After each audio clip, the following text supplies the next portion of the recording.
атам заманынан келе жатыр.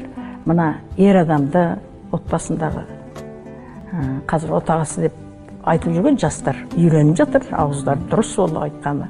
Жаңағы отағасы айтпай, рұқсат бермей, ешқандай қимыл болмау керек. Дастарханға отырғанда да әуелі отағасы келіп, ауыз тигеннен кейін барып, алдынан өтпеу, қарсы сөйлемеу, енді оның барлығын шеше тәрбиелеп жатады. Ол азаматтың орны табылмайды еш уақытта. Соны сыйлай беріңдер деп, қазір де қыздарға, жастарға айтамын. Азаматтарын сыйлай беріңдер, айналайын, құрметтіңдер.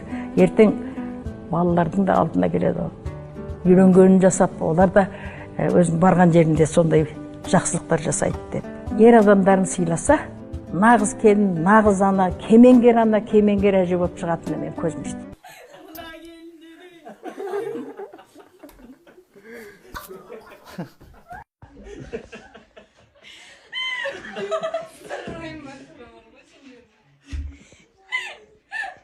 Ya,